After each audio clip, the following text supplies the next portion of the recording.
माता देखिए, आज हमने भिक्षा में क्या प्राप्त किया है। देखना क्या है, भिक्षा ही लाए होगे ना।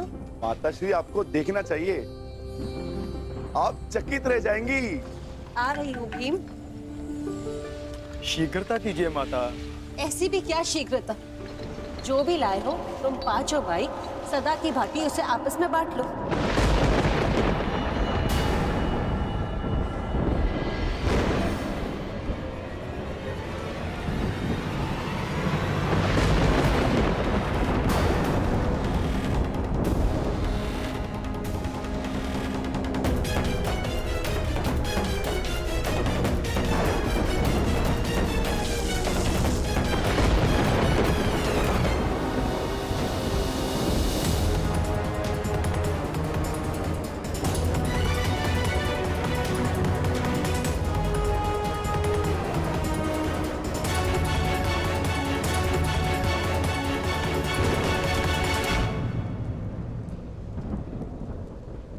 आपने क्या अनर्थ कर दिया माताश्री। पुत्र, मैंने जो कहा भूलवश कहा।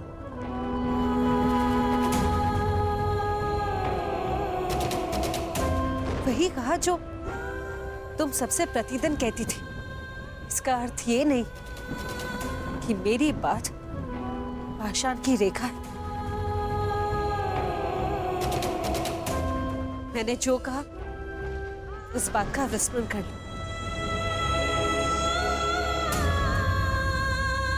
जिस प्रकार हर एक कर्म का अपना एक फल होता है, उसी प्रकार मुख से निकले हर एक शब्द का प्रतिफल होता है। विशेषकर माता के शब्दों का। ये शब्द ही तो है जो कभी वरदान बन जाते हैं और कभी श्राप।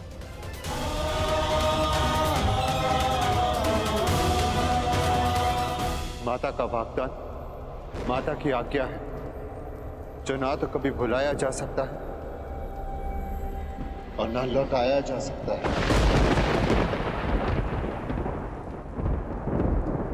परंतु भ्राताश्री, उन शब्दों का विस्मरण करना होगा। एक स्त्री 5 पुरुषों से विवाह कैसे कर सकती है? अद्भुत!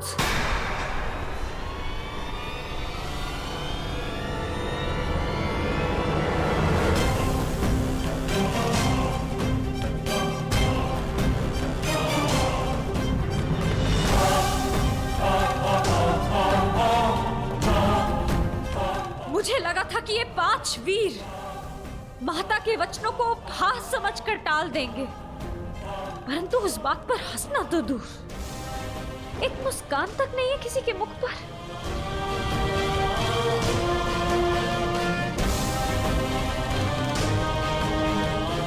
मुझे तो लगा था कि आप सब मुझे सांत्वना देंगे कि पांचाली, माताश्री ने भूलवश जो भी कहा उससे व्यथित ना हो, परंतु आप सब ये मंत्रणा कर रहे थे कि 5 पुरुष एक स्त्री से कैसे विवाह करेंगे।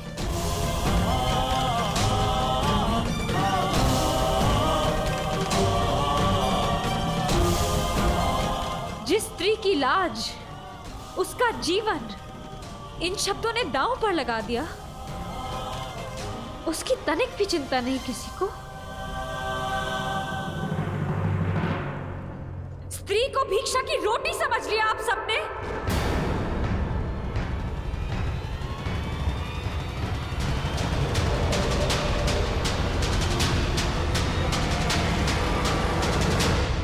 पुत्री, अपने शब्दों के लिए मैं क्षमा मांगती हूँ। नहीं माताश्री, आपने जो कहा वो भूलवश कहा, परंतु इन सब ने जानते समझते आपके साथ उपहास किया था।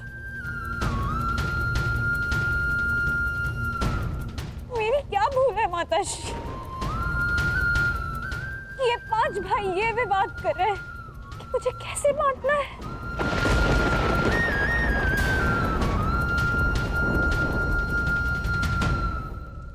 आपने मुझे स्वयंवर में वरा है आर्य अर्जुन।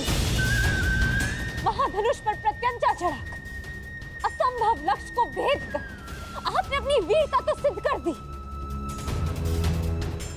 परंतु अपना उत्तरदायित्व नहीं समझा। जिसके बाणों ने आर्यव्रत के समस्त वीरों के बाण काट दिए, वो अपनी माता के वचनों को क्यों नहीं काट सका?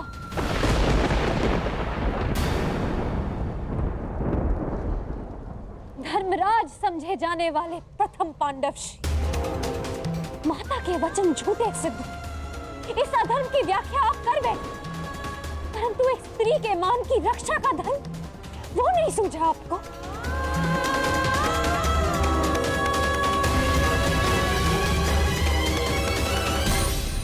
एक परिणीता विवाह के पश्चात जब अपने ससुराल आती है तो उसकी केवल एक ही इच्छा होती है कि उसका नया परिवार उसके घर में उसका स्वागत करे।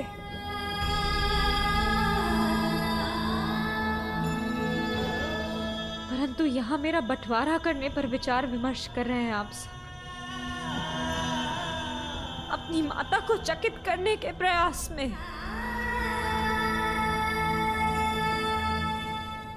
आप सबने मेरा उपहास बना दिया कि अब स्वयं नियति भी मुझ पर हंस रही है। क्या स्त्री एक विजेता का स्मृति चिन्ह है कि एक पल दिखाकर उसे प्राप्त करता है, एक उसे बांटने को कहता है और फिर शेष उसे बांटने की विधि खोजने लगते हैं।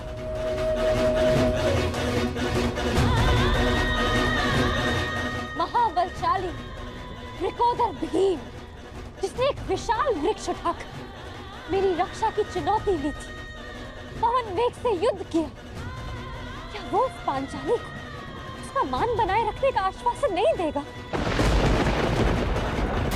जो पांचाली नियति की आंधियों में उड़ी जा रही है, क्या यही इस पांचाली का प्रारब्ध है आर्या?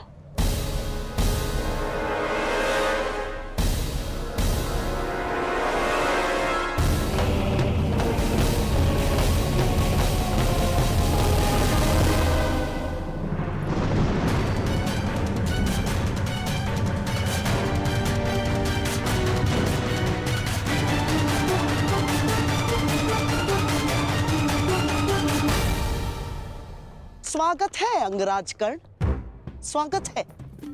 पांचाल से साथ ही निकले थे, यहाँ पहुंचने में बड़ा विलंब कर दिया आपने। मार्ग में कुछ अशुभ घटित हुआ था क्या? नहीं,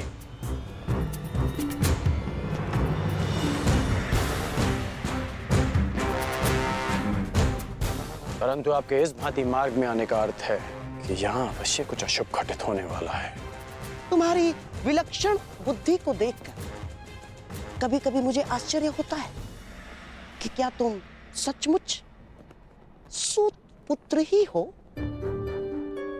और एक बात, क्या द्रौपदी का वरण करने वाला वो युवक सचमुच ब्राह्मण पुत्र था अंगराज? है?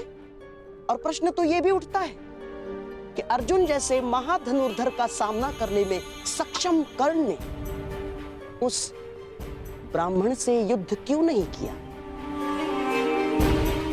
अर्थात परशुराम शिष्य को पराजय का भय हो ही नहीं सकता। तो उस युद्ध से पीछे हटने का कारण क्या था अंगराज कर्ण? क्योंकि एक सच्चा योद्धा युद्ध नीति का पालन करता है, वो ना कारण किसी से युद्ध करता है और ना किसी का अधिकार छीनता है। उस युवक ने अपने बल और कौशल से वो स्वयंवर जीता है। परंतु ये बात आप कैसे समझ सकते हैं? क्योंकि हाथों में बांसे रखकर षड्यंत्र रचने वाला एक सच्चे योद्धा का मन नहीं समझ सकता।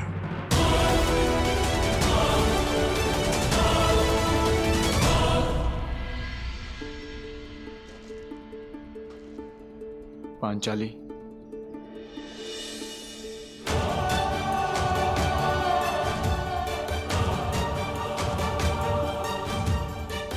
मुझे क्षमा कर दो पांचाली। किसी का मंतव्य तुम्हें ठेस पहुंचाना नहीं था।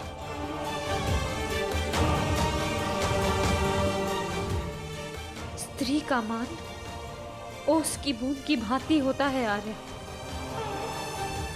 भूमि पर गिरी और अस्तित्व समाप्त।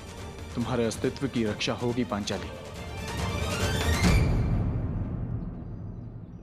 हाँ देवी अग्निसेन, ये सत्य है कि माता के वचन झूठे नहीं हो सकते, परंतु ये भी सत्य है कि नियति को तुम्हारा उपहास नहीं करने दिया जाएगा। इसलिए दोनों ही नातों में संतुलन बनाए रखने के लिए हम सब ने एक निर्णय लिया। तुम्हारा विवाह अर्जुन से ही होगा, ताकि तुम्हारा मान बना रहे और माता के शब्द झूठे ना हो। इसलिए शेष 4 भाई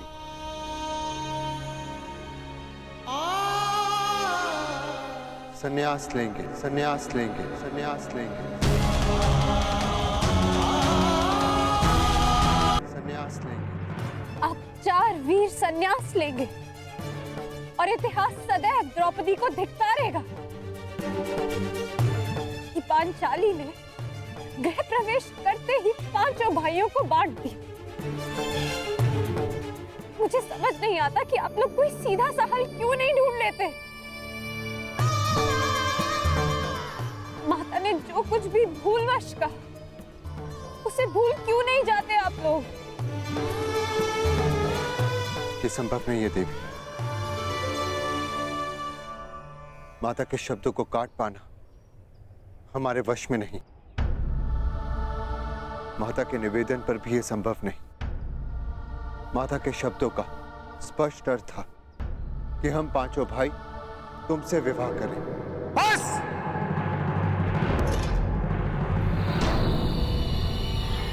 अब एक भी शब्द और मत कहना दुस्साहसी ब्राह्मण।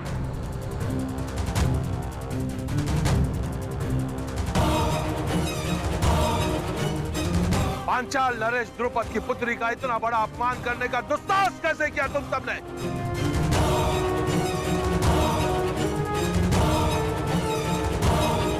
ये तो ईश्वर की कृपा है कि मैं यहां अपनी पुत्री का कुशल क्षेम पूछने आ गया। अन्यथा तुम सब अनर्थ करने जा रहे थे।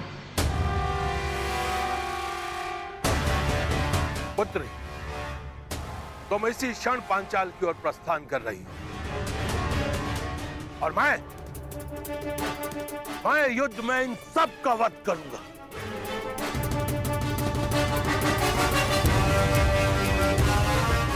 सर्वप्रथम तुम्हारा वध करूंगा।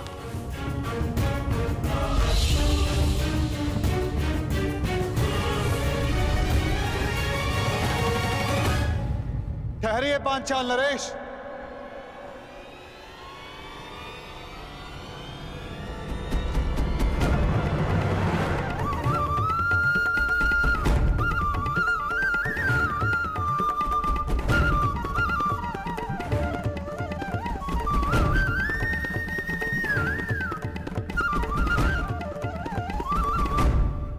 आने को है कर्ण, ऐसा विकराल चक्रवात जिससे कोई भी सुरक्षित नहीं रह पाएगा। और मैंने ये सब इसलिए किया ताकि सब इसे सहने के लिए, इसका सामना करने के लिए तैयार हो सके।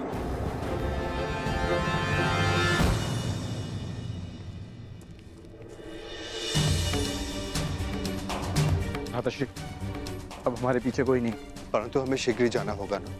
माता प्रतीक्षा कर रही होंगी। हमारे विलंब से चिंतित हो जाती हैं वो।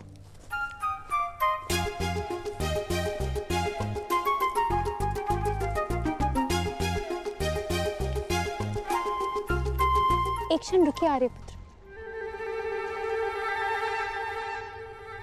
सूर्यास्त हो चला है। आप तीनों ब्राह्मण संध्या बंधन नहीं करेंगे?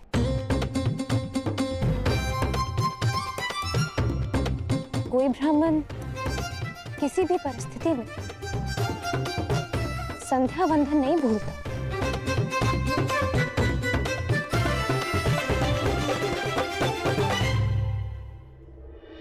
अपना परिचय दीजिए आर्यपुत्र, आपका गोत्र, आपका पंथ, आपका नाम क्या है? आपकी पत्नी जानना चाहती है धनुर्धारी।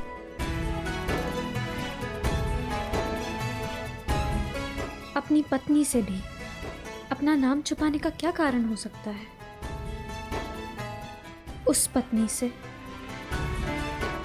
जो कदाचित आपको पहचान चुकी है।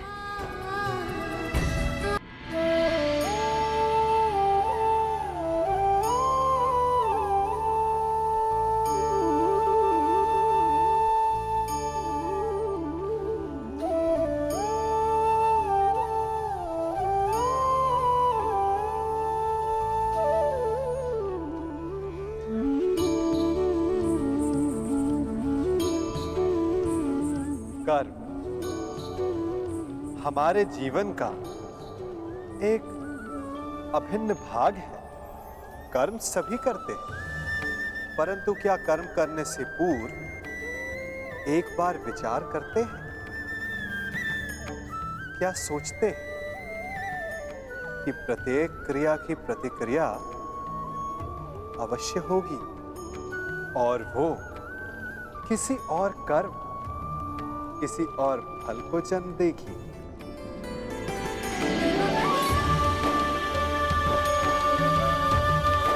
ये झूला एक बार झुलाओ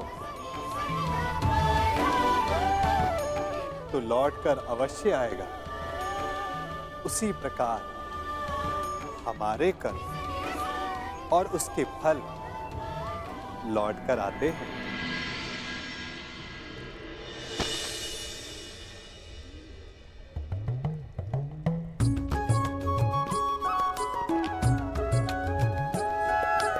फल से स्मरण हुआ, इस वृक्ष के आम बड़े मीठे हैं।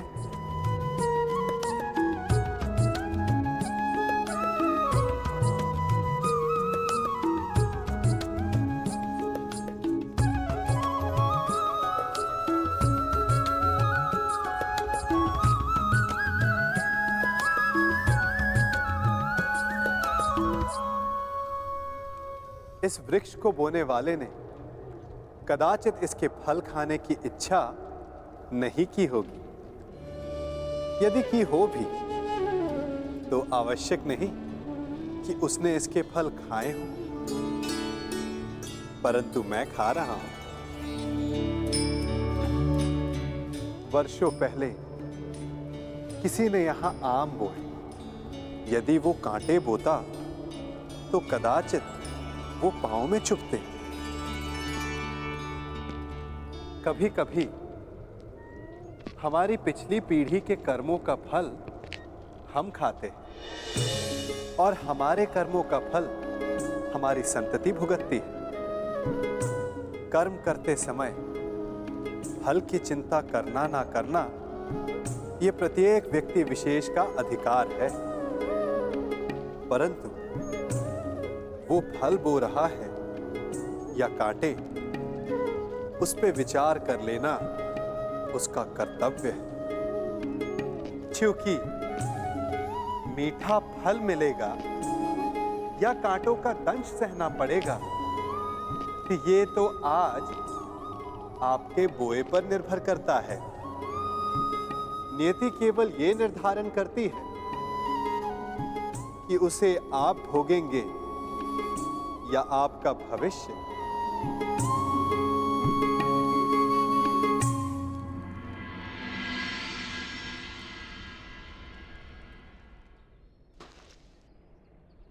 विवेक और धैर्य से काम लीजिए पांचाल नरेश। जिसकी पुत्री का मान और सम्मान दांव पर लगा हो, वो पिता धैर्य और विवेक से कैसे काम ले सकता है? वसुदेव,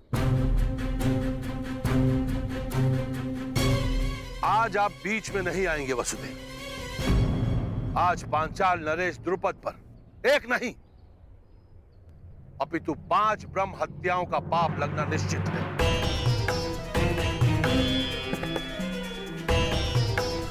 ब्रह्म हत्या का पाप तो आपके भाग्य में है ही नहीं पांचाल नरेश, क्योंकि आपके समक्ष कुरु वंश के क्षत्रिय महायोद्धा खड़े हैं। अर्थात ये पांचाल नरेश, ये और कोई नहीं परंतु कुंती पुत्र पांडव है।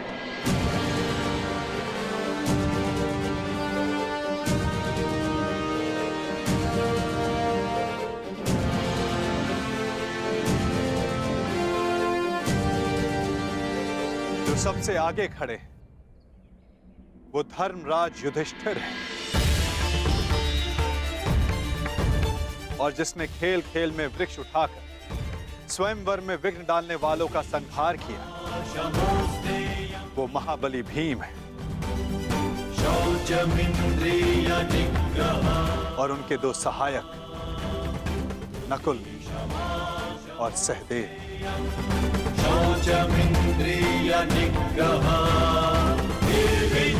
और जिसने असाध्य लक्ष्य भेद कर द्रौपदी को वरा वो वही अर्जुन है पांचाल नरेश, जिसे दमाता के रूप में पाने की आपकी आकांक्षा थी।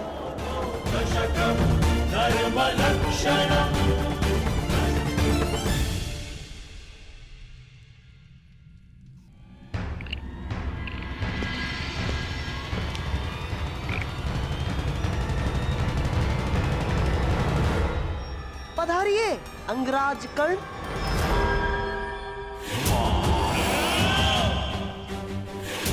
मित्र, तुमने मुझे बुलाया?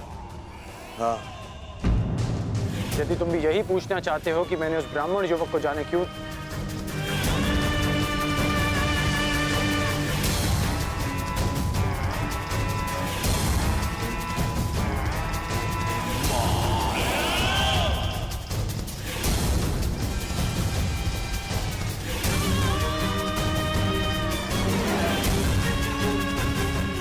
उस ब्राह्मण को छोड़ो मित्र, छोड़ो उस ब्राह्मण को।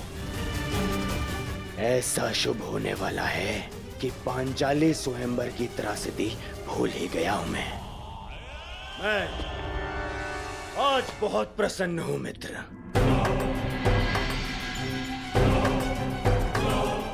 मेरा और तुम्हारा, हम दोनों का स्वप्न पूर्ण होने वाला है।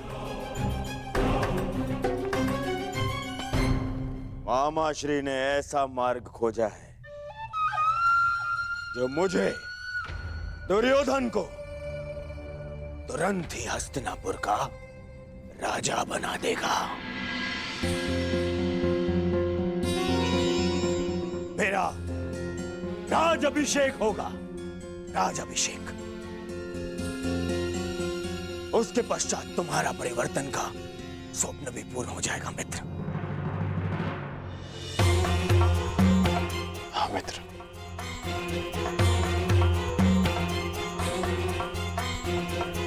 परंतु मैं तुम्हें कुछ बताना चाहता हूं कि मेरे होने वाले सम्राट, अपनी प्रसन्नता अपने मित्र के साथ बाद में बांटना है। पहले अपने पिताश्री से तो मिलकर आओ, वो तुम्हारी कब से प्रतीक्षा कर रहे हैं। मित्र, मैं अभी आता हूं।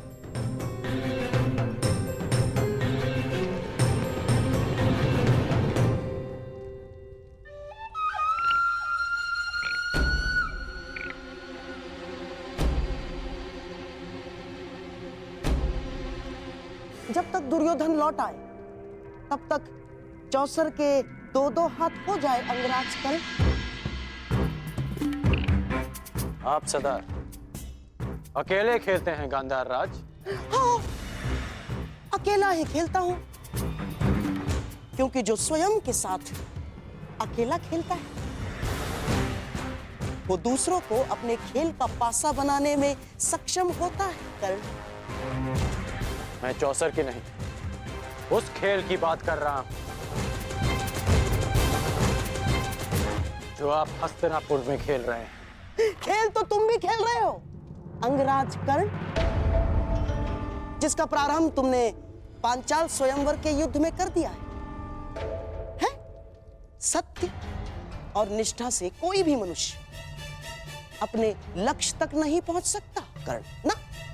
और तुम ये मत भूलना कि तुम दुर्योधन की किसी भी परिस्थिति में साथ देने की प्रतिज्ञा से बंधे हुए हो कर्ण। क्या कहना चाहते हैं आप? यही कि तुम और मैं, केवल हम दोनों ही जानते हैं कि पांडव अभी जीवित हैं।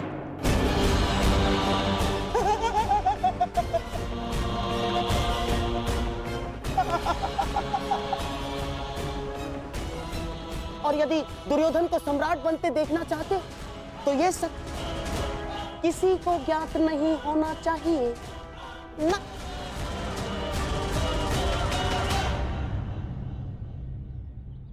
पांचाल नरेश पर ब्रह्म हत्या का दोष नहीं लगेगा, किंतु आप पांचों दोषी।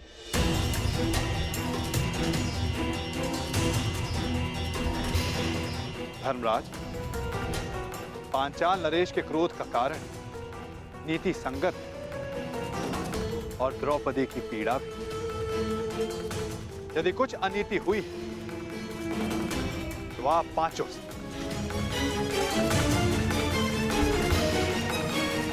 स्त्री कोई वस्तु नहीं जिसे बांट लिया जाए। वो जननी है, वो शक्ति है, वो एक कुल का सम्मान है जिसे बांटा नहीं जा सकता। सर्वप्रथम द्रौपदी को भिक्षा बताना सर्वथा अनुचित था।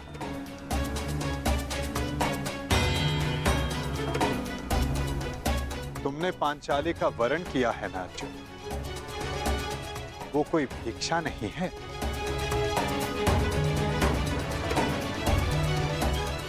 हुआ श्री, वचन सोच समझकर मुख से निकाले जाने चाहिए। अनुचित समय पर निकले अनुचित शब्द ब्रह्मास्त्र से भी अधिक विनाशक सिद्ध होते हैं। माता सदा चाहती है कि उसकी संतान प्रेम से रहे, परंतु बिना परिस्थिति जांचे, बिना परिणाम का आकलन किए कोई निर्णय सुना देना घातक सिद्ध होता है। संतान प्रेम में लिया गया अनुचित निर्णय कभी कभी सृष्टि का चक्र डगमगा देता है बुआश्री।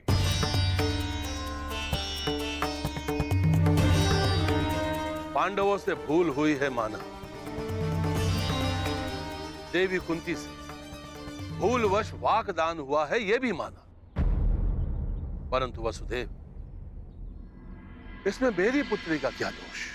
मेरी पुत्री के भविष्य का क्या होगा? यह निर्णय तो स्वयं पांचाली ही ले सकती है। पांचाल नरेश,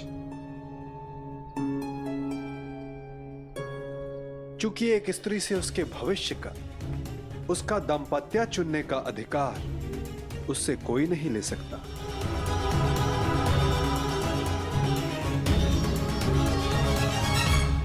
मुझे तुमसे सहानुभूति है सखी, परंतु यह निर्णय तुम्हें स्वयं ही लेना होगा।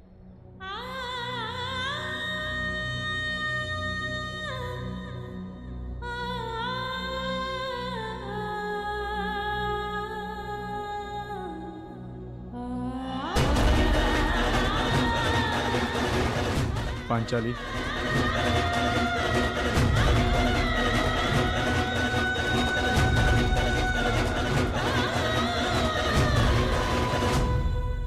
मुझे विश्वास है कर्ण कि तुम ना अपनी प्रतिज्ञा तोड़ोगे और ना ही दुर्योधन का स्वप्न। पूर्ण विश्वास। तुम कुछ कह रहे थे योद्धा की रणनीति के विषय में। एक सच्चा योद्धा युद्ध नीति का पालन करता है। वो ना कारण किसी से युद्ध करता है और ना किसी का अधिकार छीनता है। परंतु ये बात आप कैसे समझ सकते हैं? क्योंकि हाथों में बांसें रखकर षड्यंत्र रचने वाला एक सच्चे योद्धा का मन नहीं समझ सकता।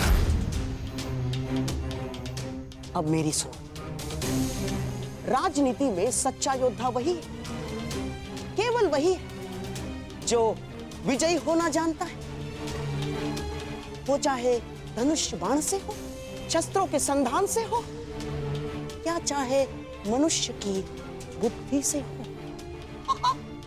तो शकुनी को दुर्बल योद्धा समझने की भूल कभी मत कर बैठना अंगराज कर्ण।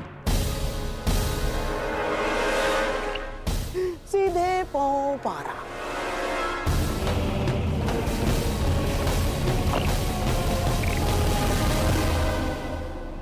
तुम परास्त हो गए कर्ण।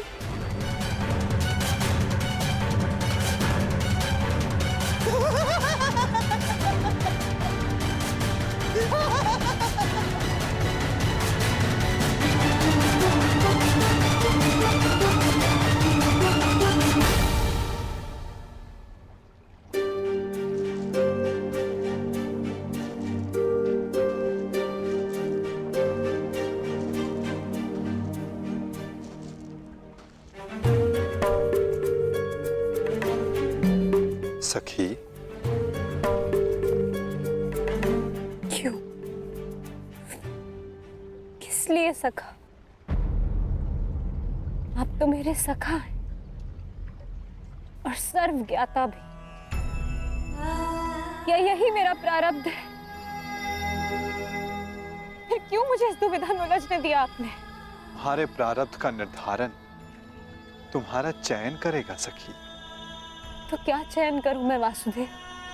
पिताश्री ने यज्ञ करके एक पुत्री की कामना की थी जो अर्जुन से विवाह कर सके, और मैंने भी अपने प्रथम श्वास से यही अनुभव किया है कि अर्जुन को पाना ही मेरे जीवन का प्रयोजन है, और आपने भी इस प्रयोजन को सिद्ध करने में सहयोग दिया। और अब जब ये प्रयोजन सिद्ध हो गया तो एक नई दुविधा उपस्थित हो गई। एक ऐसे पद पर ला खड़ा किया है आपने, समझ ही नहीं आता कि कौन सा पद स्वीकार करूं। क्या इस दुविधा में पड़े रहना ही मेरे जीवन का प्रारब्ध है? हम सब यात्री हैं सखी, और हर यात्री के मार्ग में कभी ना कभी ऐसे मोड़ आते हैं जब वो संशय में घिर जाता है। उस समय तनिक पीछे हटकर परिणाम और उद्देश्य के विषय में सोचना चाहिए, देखना चाहिए कि किस मार्ग पर क्या मिलने वाला है। तनिक विचार करो सखी, यदि तुम पांचों पांडवों से विवाह करने के लिए हां करती हो तो क्या होगा? इतिहास सदा के लिए मुझे 5 पतियों की पत्नी के रूप में जानेगा।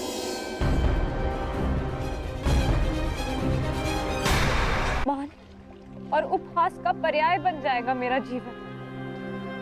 और यदि तुमने केवल अर्जुन से विवाह किया तो शेष 4 संन्यास ले लेंगे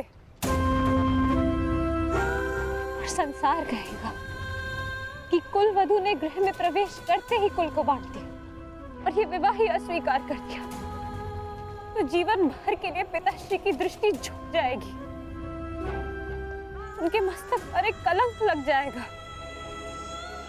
प्रत्येक स्थिति में द्रौपदी पर कलंक लगना निश्चित है। क्या करूं मैं? ये प्रश्न स्वयं से पूछो या किसी ने कि द्रौपदी का उद्गम क्या है, उसका उद्देश्य क्या है, उसकी यात्रा, उसका लक्ष्य क्या है। अपने आसपास देखो सखी, इस महासागर को देखो, इन मेघों को देखो, इन वृक्षों को देखो। उत्तर मिलेगा सखी।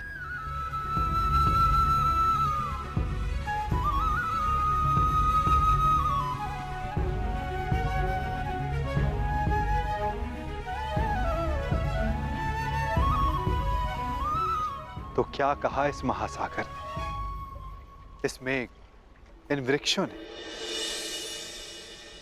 यही कि यदि उद्देश्य से हट जाए तो उद्गम भी लांछित होता है।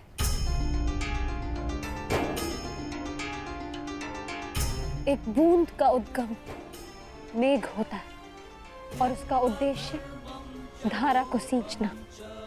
यदि वो इसे अस्वीकार कर दे तो मेघ लांछित होगा। नदी का उद्गम पर्वत है। यदि वो सागर में मिलना अस्वीकार कर दे तो पर्वत लांछित होता है। यदि मैंने ये विवाह स्वीकार किया तो कलंक केवल मुझ पर लगेगा। यदि मैंने ये विवाह अस्वीकार किया तो मेरा उद्गम और उद्देश्य दोनों पर कलंक लगेगा। तो क्या चुना तुमने सखी? यही कि यदि मेरा जन्म इतिहास की धारा को बदलने के लिए हुआ तो इतिहास बनना पड़ेगा मुझे। कदाचित इसलिए ही अग्नि मेरा उद्गम, क्योंकि जीवन भर इसकी ताप को सहना है मुझे।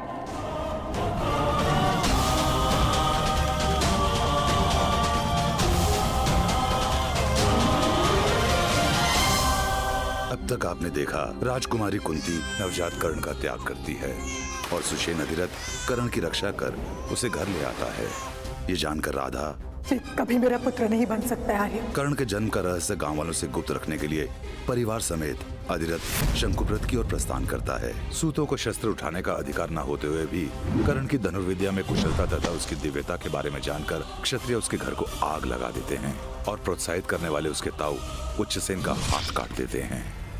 गांव छोड़कर अधिरथ अपने परिवार के साथ हस्तिनापुर की ओर प्रस्थान करता है। तभी और अपनी माता के प्राणों की रक्षा करने के लिए मुझे क्षमा कर दीजिए माता, मैं अब आपका वचन तोड़ने जा रहा हूँ। अब आगे।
शीघ्र चलिए, माता को वैद्य के पास पहुंचाना है। चलिए।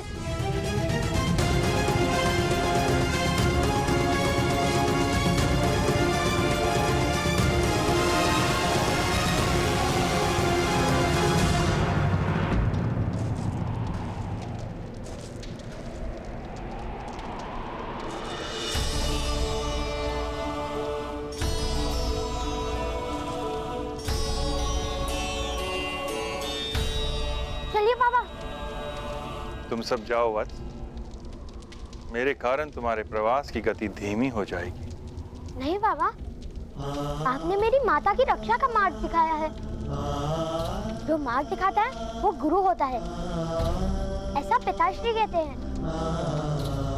तो अपने गुरुदेव का त्याग करके मैं कैसे जा सकता हूँ बाबा?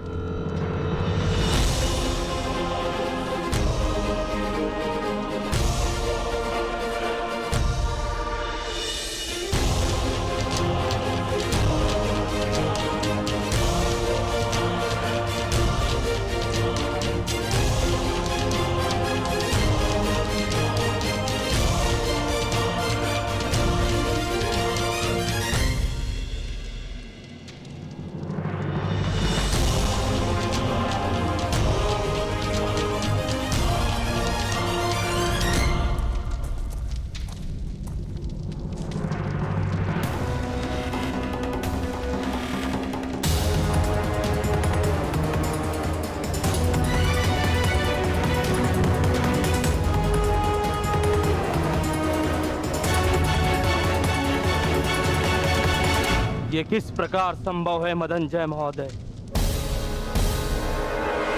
एक बालक ने सारे वनवासियों को पराजित कर दिया। एक बालक ने नहीं मूर्ख, एक बालक ने नहीं, गांधार के सेनापति मदनजय ने यह संभव किया है। मदनजय ने।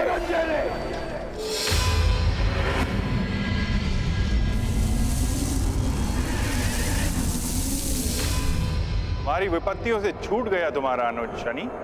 अभी मेरी दृष्टि उस पर है पिताश्री। ना मेरी दी गई विपत्तियों का अंत हुआ है, ना मेरी सहायता का। विपत्तियों को तुम सहायता कहते हो? अवश्य पिताश्री। शक्तिमान मनुष्य की असफलता का कारण क्या है? अधीरता। जिस मनुष्य के पास धैर्य होता है उसकी शक्तियां सामर्थ्य बनती हैं। जो मनुष्य अधीर होता है उसकी शक्तियां नष्ट हो जाती हैं। कर्ण को मैं विपत्तियां देकर उसे धैर्य सिखा रहा हूं। वही मेरी सबसे बड़ी सहायता है पिताजी। किंतु तुम्हारी प्रत्येक विपत्ति का समाधान वो निकालता रहेगा पुत्र शनि।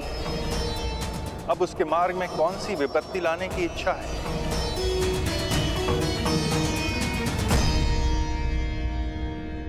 सबसे बड़ी विपत्ति पिताश्री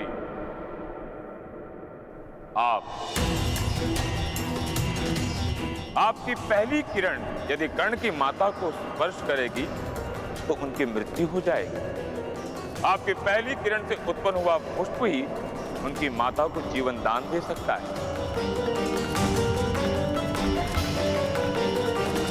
आप ही अपने पुत्र की सबसे बड़ी विपत्ति हैं पिताश्री।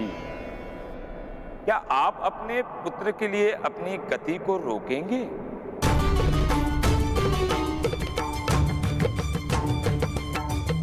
मैं सृष्टि के नियमों से बंधा हुआ हूं। मैं किसी के लिए अपनी गति को धीमी नहीं कर सकता। तो क्या एक पुत्र अपने पिता को पराजित कर देगा?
यही वो पर्वत है महोदय। यहाँ पूर्व से सूर्य नारायण का उदय होता है। पश्चिम में खड़े इस पर्वत की चोटी पर वो दिव्य औषधि सूर्य की प्रथम किरण के साथ पुष्प के रूप में प्रकाशित होती है। और सूर्य भगवान जैसे जैसे यात्रा करते हैं वैसे वैसे उनका प्रकाश इस स्थान पर पहुंचने लगता है। यदि तुम्हारी माता को उस पुष्प को स्पर्श करने के पूर्व सूर्य की किरण ने स्पर्श किया तो तुम्हारी माता की मृत्यु हो जाएगी कर्ण।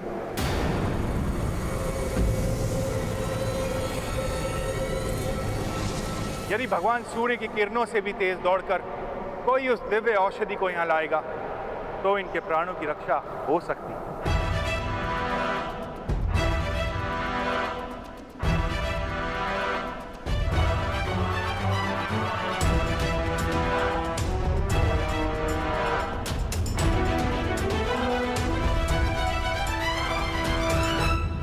मैं करूंगा।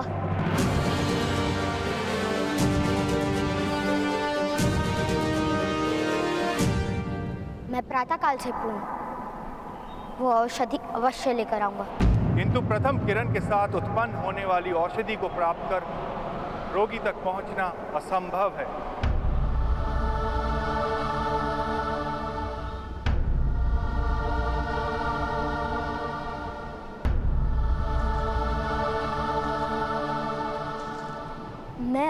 माता के लिए असंभव को भी संभव कर दूंगा।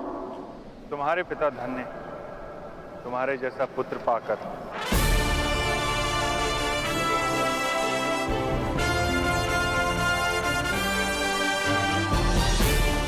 विजयी भाव कर।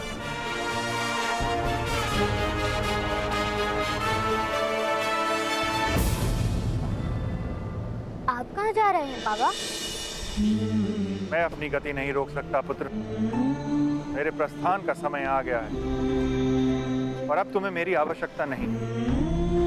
इससे आगे तुम्हें अपने बल पर, अपने शौर्य पर जीवन से लड़ना है।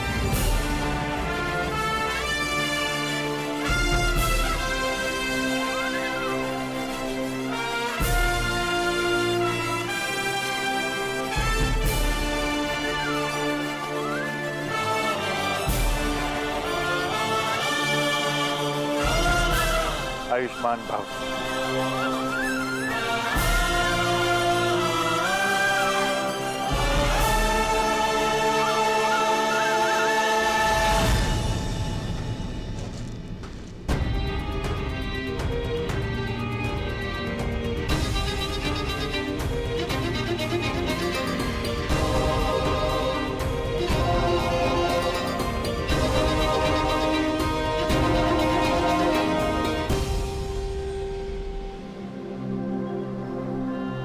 मुझे आज्ञा दीजिए माता। मेरा वचन है, आपको कुछ नहीं होने दूंगा।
जीते ये सारा रण, शांत चित धरे आत्मबल भरे, जीते हर बाधा गण, छूट ना पाए लक्ष्य हो चाहे सूक्ष्म सा छुपा।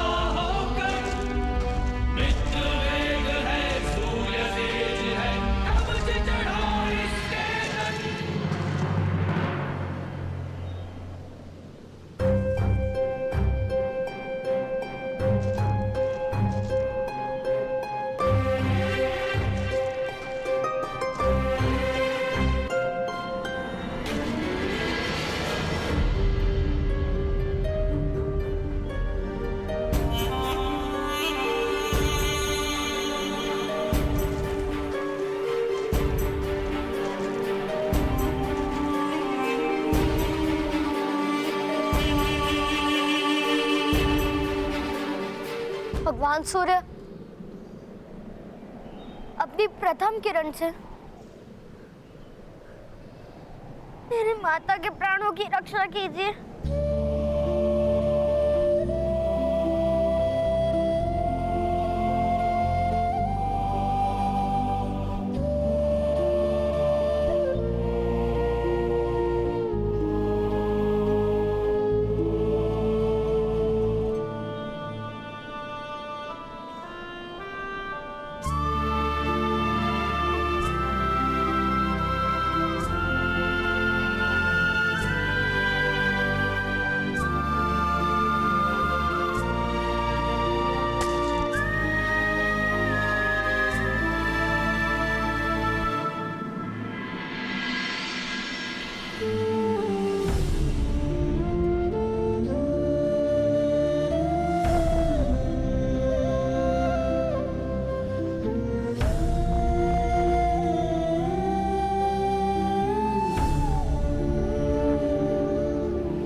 कर्ण,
इस घाव की पीड़ा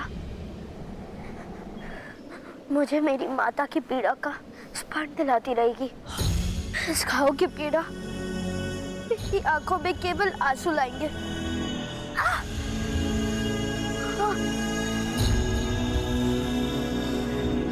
नींद नहीं।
पिताश्री, ताऊ, शोन, शीघ्र चलिए, माता को वेद के पास पहुंचाना है। चलिए।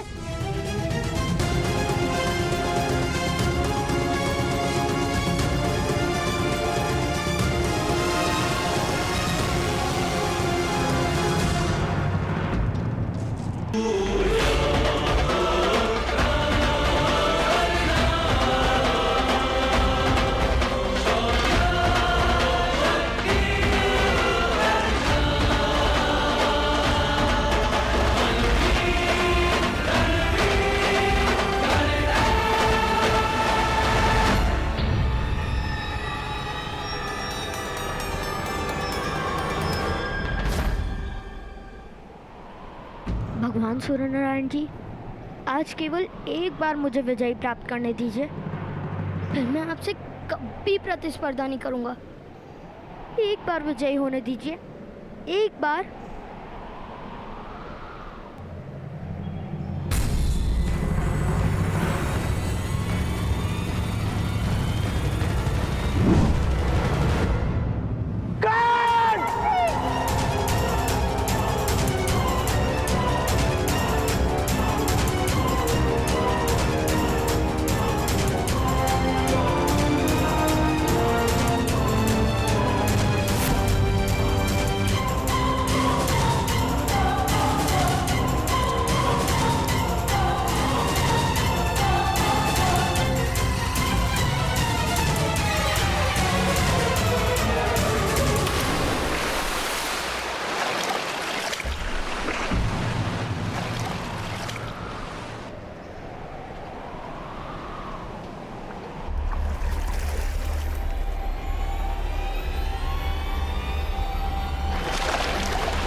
सूर्य